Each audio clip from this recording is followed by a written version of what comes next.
আসসালামু আলাইকুম। আজকে আপনাদের সাথে শেয়ার করব ময়মনসিংহের প্রচলিত একটি রেসিপি।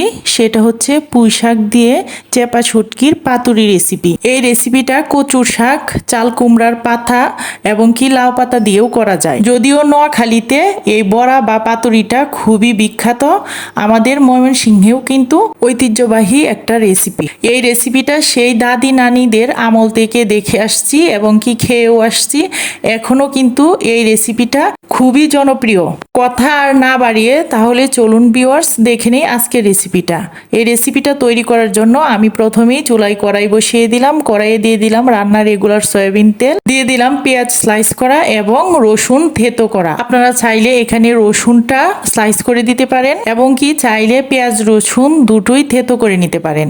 এখন এক এক করে মশলাগুলো তুলে নিব। ভিউয়ার্স আমি এখানে নিয়েছি মরিচ আমি পাটায় বেটে নিয়েছি। ভিউয়ার্স এই রেসিপিটা বাটা মশলা দিয়ে করলে ভীষণ ভালো লাগে। ধনিয়াটাও আমি বেটে নিয়েছি, শুধু এখানে আমি হলুদের গুঁড়াটা ইউজ করেছি। মরিচ, ধনিয়ার গুঁড়া, স্বাদ মতো লবণ এবং হলুদের গুঁড়া দিয়ে সাথে অল্প একটু মরিচের গুঁড়াও ইউজ করেছি। আমার কাছে মনে হয়েছিল যে মরিচের ঝালটা কম হবে, তাই 1 চামচ পরিমাণে ইউজ করলাম। এবং চেপা শুটকি সেটা তো দিতেই হবে, চেপা শুটকি দিয়ে দিলাম। পেঁয়াজ রসুনটা যখন সিদ্ধ হয়ে এসেছে তখন দিয়ে দিলাম মশলাটা। মশলা দেওয়ার পর অল্প একটু পানি দিয়ে মশলাটাকে ভালোভাবে কষিয়ে নিব। 3টা কাঁচামরিচ ফালি করে দিয়ে দিলাম। কুরবানি ঈদে মাংস খেতে খেতে একটা বার কিন্তু মনে হয় যে সাধারণ খাবারই খুবই ভালো, আর সেই সাধারণ খাবারটা যদি হয় চেপা শুটকি দিয়ে পুঁই শাকের পাতুরি বা বড়া, সেটা কিন্তু মন্দ হয় না। ভিউয়ার্স এখানে আমি নিয়েছি পুঁই শাকের পাতা, ভালোভাবে ধুয়ে পরিষ্কার করে। আপনারা দেখতেই পাচ্ছেন পাতাগুলো একেবারেই কচি, আর দেখেই কিন্তু খুবই ভালো লাগছে। আর পুঁই শাকের পাতার যে শক্ত যে ডাঁটাটা সেটা ফেলে দিব।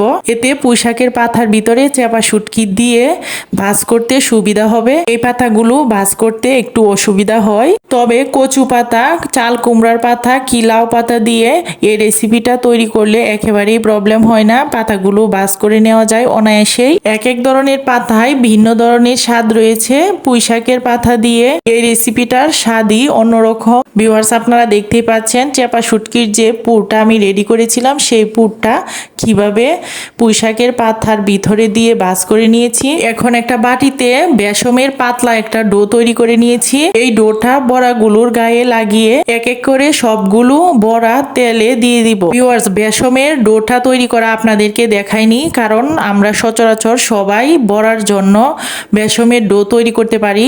আর যে তেলে আমি বড়াগুলো ভেজে নিচ্ছি সেটা হচ্ছে চেপা শুটকির পোটা তৈরি করার সময় যে তেলটা অবশিষ্ট ছিল, সেই তেলেই আমি রান্নার রেগুলার সয়াবিন তেল দিয়ে বড়াগুলো ভেজে নিচ্ছি। বড়াগুলো একটু সময় নিয়ে ভাজলে কিন্তু খুবই সুন্দর হয়। এই বড়া বা পাতুরিগুলো ভাজতে একেবারেই তেল বেশি লাগে না, অল্প তেল দিয়েই হয়ে যায়। রেসিপিটা আমার হয়ে গিয়েছে, এখন শুধু টেস্ট করার পালা। আমার তো ভাইয়ার তর্স হইছে না, তাই ঝটপট বসে পড়লাম খাওয়ার টেবিলে।